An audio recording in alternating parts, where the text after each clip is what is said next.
Hello YouTube, my name is Octopus Joey, and welcome to another comparison review, this time of Donkey Kong Country and Donkey Kong Country 2. Now I am going to try to judge these games fairly, like my Banjo-Kazooie vs Super Mario 64 video, but I think this one will be a little more fair just because I didn't grow up with either of these games, or Banjo-Kazooie, but I did grow up with Super Mario 64. So this time, I won't be biased. Not that I was biased before, but yeah. But still, this is only my opinion, and if you disagree, that's fine, and I would love to know why. Donkey Kong Country is a straightforward 2D platformer. It has some collectibles and a lot of secrets, but for the most part, it's a straightforward platformer. However, what sets Donkey Kong Country apart from other 2D platformers is its innovative level design. There's a lot of variety with the enemies, and the obstacles, and even the platforms. Innovation! It's the future! On a console made in 1990. Plus there's some other stuff keeping the levels interesting, such as barrel blasting, minecart stages, and underwater stages. Donkey Kong Country 2 is also a straightforward platforming game, this time with more collectibles, and instead of playing as Donkey Kong and Diddy Kong, you play as Diddy Kong and Dixie Kong. As for the controls, both games control fine for the most part, but the main thing that sets the controls of both games apart is Donkey Kong. Donkey Kong is heavier and a little slower than Diddy Kong. You want to use them to jump on heavier enemies or else you'll die and possibly get laughed at, which is kinda sad, but for the most part you'll want to play as Diddy Kong. Now I'm not gonna say that Donkey Kong's controls are bad, but Diddy Kong just controls a little better. But the best Kong in the whole series definitely has to be Lanky Kong, of course. But the best Kong in the first two Donkey Kong Country games, first three actually, is Dixie Kong. She's basically Diddy Kong, but she can descend slowly using her hair, cause I guess ponytails can do that. It helps you breeze through levels faster, but somehow it doesn't feel game-breaking. The camera is also kind of buggy, but I'll talk about that more when I talk about the level design. Both games have rendered graphics, and they might just be the best-looking Super Nintendo games. I mean, their biggest competition is star frames per second is less than 10, and Super Mario RPG. But how do they stack up against each other? Well, DKC1 does more with lighting effects, yes, lighting effects in a Super Nintendo game, and DKC2 does more with environments. Now, I'm fairly certain that in DKC2, the sprites are either rendered in a higher resolution or are less compressed or something. Either way, they look a lot clearer. While on the topic, I figured I'd bring up that DKC1 runs at a full 60 frames per second, but DKC2 does not. I'm pretty sure it runs at 50. It's close, but DKC2 has slightly better graphics. As for the story, neither game has anything too special, which is okay because these aren't the kind of games that need intense stories, but your incentive is much better in DKC2. In DKC2, you have to rescue Donkey Kong from King K. Rool. In DKC1, you have to rescue bananas from King K. Rool. DKC2 has a much darker tone overall, and part of the reason might be that the story is actually something that can be taken somewhat seriously. At the very least, more seriously than bananas. DKC2 has a better story. Both games have great soundtracks, but I think DKC2 has a little more variety. Some tracks on DKC1 sound better than DKC2, and vice versa. The difference is even closer than the graphical difference, but I'll say that DKC2 has a very slightly better soundtrack. So up to this point, both games are pretty much the same, except DKC2 makes some minor improvements. But in my opinion, DKC2 has one big thing holding it back. Its level design. If it seemed like I was rushing through smaller aspects of the game like story and graphics, that's because I really want to spend some time talking about the level design. Most of DKC1's levels are straightforward platforming levels. It has some stuff setting it apart from other platformers, but it's still very true to what it is at its core, a straightforward platformer. There are some gimmicks here and there, like minecarts, barrel blasting, and water levels, but the minecart levels are still straightforward and don't change your controls beyond what you'd expect. The difference in how it feels, beyond the fact that it moves by itself, is fairly subtle. It's a little heavier, but that makes sense because it's a minecart, and it's very easy to adjust to.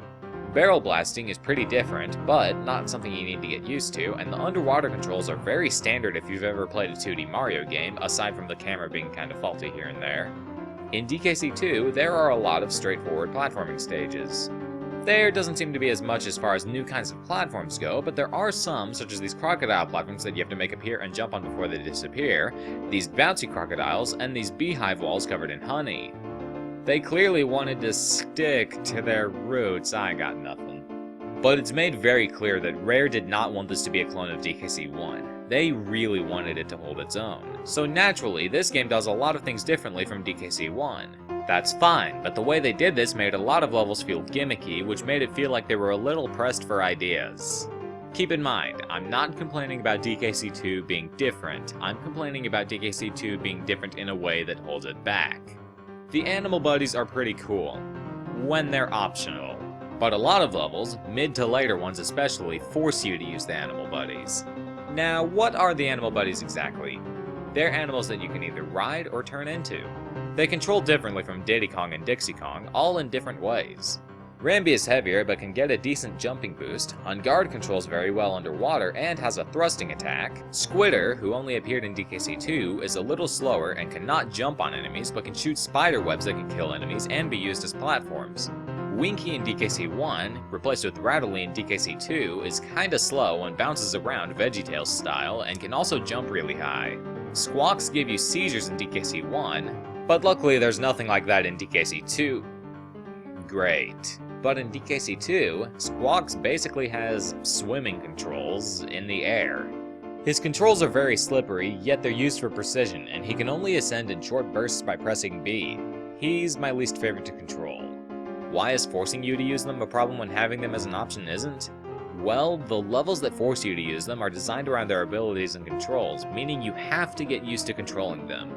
Being forced to adjust to an animal buddy's controls on such short notice and use their abilities to their full potential, like the levels are designed, is actually pretty disorienting, and that's where most of the challenge comes from in those levels rather than pure skill.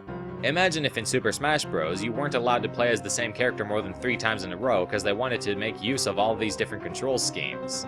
That would make the game a lot less fun because you'd be constantly switching between control schemes before you have time to get used to the one you're currently using.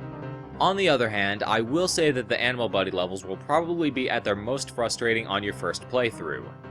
What I have recorded here is my second playthrough, and I found the Animal Buddy levels a decent bit easier. Another example of gimmicks that hold the game back, this game has a lot more vertical levels, whereas the only vertical levels in DKC1 were water levels. This works for the most part, but the camera was not made for fast vertical movement, and they did not do much to fix it in this game. It barely moves ahead of you, and if you move too fast, it has to catch up to you a little bit. But it doesn't really do much harm, except in what I think is the worst level in the game, not including the hidden world, Chain Link Chamber. While talking about this level, I'm also going to talk about the rope controls. As the saying goes, knocking out 2 birds with 1 stone. The rope controls are kind of frustrating. Unlike normal climbing controls where you press up to grab it, you automatically grab it when you jump into it from the side. Usually. This means that when there's a grid of ropes on the screen, you can't just jump past them and take the risk of getting hit by one of the cleverly placed zingers. That's what the bees in this game are called, by the way. They're kinda like the vines in Donkey Kong Jr., which hasn't aged well, especially since Nintendo perfected climbing controls in Super Mario World. So basically you can jump between ropes repeatedly, which doesn't work too well, or you can just press left or right to shift between ropes, which happens too slowly. Super Mario World did climbing controls a lot better. You're still slow, but it's still possible to speed it up if you're skilled, and it still feels somewhat natural. Now vertically, you move pretty fast on the ropes. DKC1 made good use of this in the Forced Frenzy level, making you use the movement speed to your advantage to dodge enemies that you can see coming. But in DKC2, Chain Link Chamber specifically, the enemy placement combined with the camera makes it so that you always have to be prepared to stop. Sometimes you can rush past enemies, sometimes you have to wait for them to move, making the pacing of this level kinda inconsistent and mostly slow. Now I'm not gonna say it's bad because it's slow paced, but I will say it's bad because the pacing of this level is inconsistent to the fast rope controls and the pace of the game in general. This level is also very unforgiving. There's no checkpoint in this level, and if there is, it's very well hidden. Being too unforgiving is not a good form of challenge unless it's either randomly generating, like a roguelike, isn't built on progression, like most arcade games, or it's by your own choice, like hardcore mode in Minecraft, or insane mode in BattleBlock Theater. It doesn't make the part of the level you're playing more challenging, it just makes the whole level more tedious. The vertical camera, the climbing controls, and the unforgiving nature make Chain Link Chamber the worst level in the main game to me. It's true that the camera isn't perfect in DKC1 either, but with the way the levels are designed, it hardly ever gets in the way. It's also true that DKC1 has the same rope controls, but all you do is swing across them and climb up some of them. There isn't any slowly shifting or careful navigation with the climbing controls except a little shifting up and down in one level, which isn't awkward at all. And like I said, when DKC1 has a level gimmick, it's usually something that works because it doesn't hold the game back. And DKC2 has some levels like that. I really like the Beehive levels where you have to climb walls covered in honey, and I also really like the roller coaster stages that replace DKC1's minecart stages. The mineshaft levels are also really cool. They focus a lot on vertical movement, but it works because there's no cheap enemy placement. But my favorite levels are the ones that focus mostly on platforming with Diddy Kong and Dixie Kong, including the Beehive and mineshaft levels. And as such, I like the levels in DKC1 a lot better because there aren't a lot of gimmicks that hold the game back, if any, aside from squawks in that one stage. DKC1 has the better level design. Next, I'm going to talk about bosses. The bosses in DKC1 are, well, bad. There's not a lot to talk about. Most of them you jump on a few times and they die. There's no challenge. Some of them you wait a little bit before hitting, some of them are cheap yet exploitable, and of course, there's Dumb Drum who spits out a few enemies, then he dies. I guess you could say Dumb Drum is kinda dumb. That wasn't a joke. And then there's the final boss, King K. Rool, who I think is the worst boss in the game. King K. Rool's fight is long and has no checkpoints. Not a huge problem by itself, but it makes other problems with the fight a lot worse. He has a set pattern of attacks. Some are predictable, most aren't. Some give you some reaction time, some don't.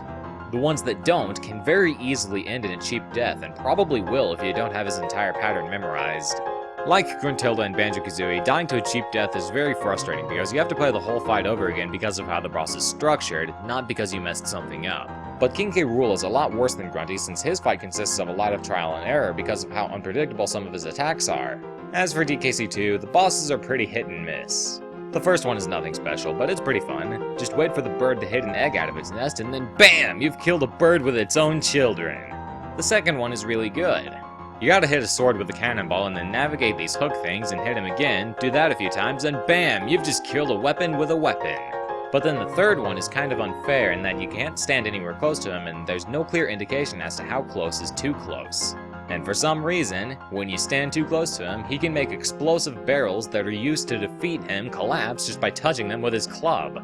The fourth boss is a lot worse. You're forced to use squawks, it goes on for too long without any checkpoints, and the camera can screw you over. All of my main gripes with the game put into one boss fight. It also doesn't help that you have to hit his back in a fairly precise spot with a delayed attack. The fifth boss is frustrating, but not terrible. First you have to jump on the real Mini Neki, the one that isn't a ghost, but now he is because I killed him. And then a barrel appears. Then you have to hit the boss with that barrel. And then there's vertical scrolling on ropes with projectiles. I'll give credit where credit is due. The eggs move slowly, which means there is enough reaction time if you go slowly. Hit the bird with a barrel 3 times and BAM! You've just killed a bird with 3 barrels. As the saying goes, knocking out one bird with 3 barrels.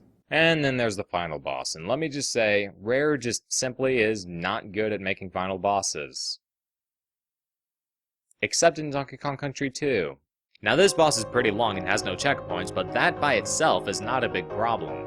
It's not as unforgiving as Gruntilda or the first King K. Rool fight, because after each phase, you get a DK barrel, a full health refill. King K. Rool in DKC2 has a few different phases. All of them are about dodging projectiles horizontally in different ways. And none of them involve low reaction times or working with a broken camera or forcing you to get used to new controls. Well, there are a few attacks that change your controls temporarily. One that freezes you, one that slows you down, and one that reverses your controls, but they're not that hard to dodge, especially if you're using Dixie Kong, and if you get hit by them, it's your fault. The only instance in this fight that I think is cheap is the very short section where King K. Rool turns invisible and you have to dodge him once. Other than that, this fight is awesome. Donkey Kong Country 2 is a good sequel. It stands out and feels different from the first game and makes some minor improvements such as the sound, the controls, and the graphics. But it also has a lot of flaws that set it back. Not enough to make it a bad game, but it just simply does not top the original. Donkey Kong Country is a standard platformer, and it's okay with that. Most of the game's challenge relies around platforming, rather than getting used to different controls, or in some situations, bad controls. Donkey Kong Country 2 tried a little too hard to be different, and that resulted in some poorly designed gimmicks. The parts that rely mostly on platforming are great, possibly even better than the best levels in DKC 1, but the levels that rely mostly on imperfected gimmicks hold the game back enough that I can comfortably say that DKC 1 is better.